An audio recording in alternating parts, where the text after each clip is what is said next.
Hello there everyone and welcome back to another video. Today we are going to be talking about how to both play and build Medusa for Smite. Now Medusa is a traditional hunter that will rely on auto attacks as the game goes on, but I personally think the best way to use Medusa is to use her for abilities. Her abilities can do a hell of a lot of damage if you build appropriately, and that is the focus that we are going to use for today. So before we dive into how to build Medusa, I'm just going to quickly cover her kit so that we're all on the same page as we move through. Medusa's passive makes it so that she does not suffer as much movement speed penalty whenever she's moving sideways or backwards. This is a very unique application, especially when you're thinking about boxing other hunters. But moving into her core 4 abilities, her first ability is an attack speed steroid, which is also going to cause the auto attack's launch to do ticking damage with every auto that is landed. Her second ability is an acid spray, so she shoots a line forward and then that sprays out into a cone based off of the first enemy that she hits. Her third ability is a dash. This dash does do damage and is really good to go aggressively, but you can use it to get away as well.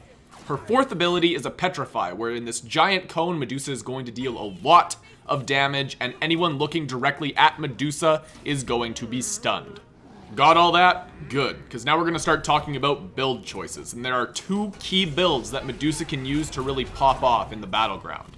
The first build that I'm going to talk about is the traditional crit build that most hunters use. Medusa can still get away with it, but it is not my favorite build to use on Medusa. But for completeness sake, I will put it on the screen now. It's just your traditional crit build that has your Executioner for pen, 3 crit items, and you go to town. Now let's start talking about the real build that I like to use, and that's the attack damage build, the ability-based build. So there's the build that I like to use. It's on screen now, and I just want to quickly talk about a few of the key items. So first of all, starting off the game. To start off the game, I personally think it's the most beneficial to go into your Hunter's Blessing and the Tier 1 of Transcendence. This is going to allow you to pick up more potions, which is going to allow you to play more aggressively in lane because you're going to be able to sustain back some more damage. As for the core of the build, you are going to want to pick up your Warrior Tabby because you aren't relying too much on attack speed in this build, and then you're going to want to pick up Transcendence. Those are your first 2 items. The order varies depending on how you're doing in lane, but typically I opt to get Boots first because if you don't have that movement speed that Boots provides, you're going to be a sitting duck in lane.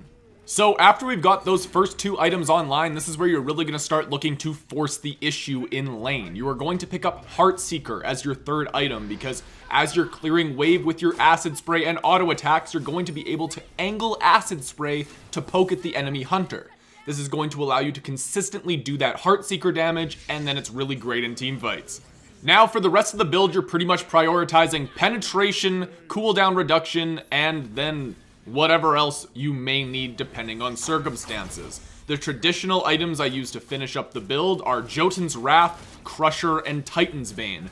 But if the enemy team isn't especially tanky, you could consider going into Brawlers, or if they have a healer, definitely consider going into Brawlers instead of, Crusher. But that is the attack damage build. Your abilities are going to be nuts. Your Petrify at level 20 is going to do about 1,000 damage to squishies, and if you use it properly, you can stun them, follow up, it's just a nuts time. Now, before I do end today's video, I do have a couple of tips for those of you that are going to be picking up Medusa for the first time in the near future. The things that you want to remember about Medusa is a lot of her abilities are really telegraphed. Her second ability needs to hit a minion before it really does anything useful. Her ultimate has a wind-up time, and outside of the slow that you do get if they aren't looking at you with the ultimate, you really do want to land that stun, and there's some things that you can do to make sure that the stun lands. For instance, the thing I prefer to do when I am going to land Medusa's ultimate is I am hiding around a corner waiting for the enemy to walk towards me. If I notice that an enemy is walking towards me and I'm hiding behind a wall, while I see them walk forward, I'm going to start charging the ult as I'm rounding the corner in order to catch them off guard, because if they see you prime the ultimate, they're going to turn around. The final thing I'm going to touch on in this video is how can you help Medusa succeed if you notice there is one on your team. And the number 1 answer to that question is to pick Athena. Athena has a taunt, which means every 12 seconds you can make the enemy stare at you. You know who really benefits by having characters stare at you? Medusa, right? Athena Medusa is a classic combo. Other than that, Erlang Shen also has a taunt, but it is his ultimate ability. And then Discordia, believe it or not, if she can get Madness off and have two people start fighting at each other, Medusa can ult and follow up on that. So yeah, just things to look for. But yes, that is all the time that I'm leaving for this video. Leave a like if you enjoyed, subscribe if you're new, and I will see you guys in the next video. Have yourselves a casual day.